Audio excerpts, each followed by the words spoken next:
Let's discuss how to turn on a furnace.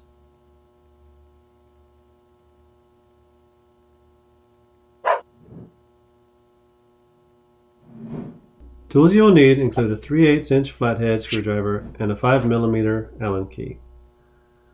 You'll need to set up the gas valve, the Watlow controller, and the butterfly valve so that the initial flame is gentle. To do this, start by closing the gas ball valve. Next, close the ALO valve by turning clockwise until you feel it stop. Then open it 180 degrees, or 1 full turn, counterclockwise.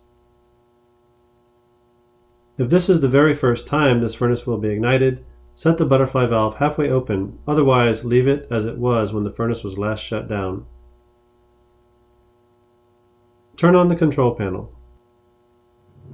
Then set the Watlow controller to manual control mode. Adjust the output percentage to 15% where it will stay for the remainder of the startup procedure. Now open the gas inlet ball valve. If your control panel has a burner on-off switch, set it to the on position. The blower will run for a 30-second purge. Then the dual safety shutoff valves will open, making a clicking sound when they do.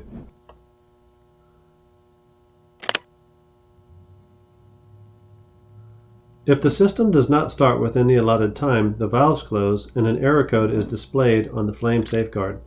Press the reset button to run through the sequence again.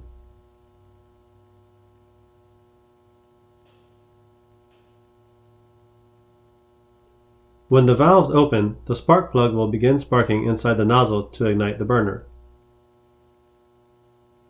It can be seen through the peep sight on the burner. When the burner is lit, adjust the ALO clockwise to decrease gas until you see the smallest stable flame possible. Look through the peep sight on the burner to observe the flame as you adjust it. The temperature will rise fairly quickly at first, but should be able to be stabilized around 200 degrees Fahrenheit after an hour or two. Please check our bio for a link to our video library.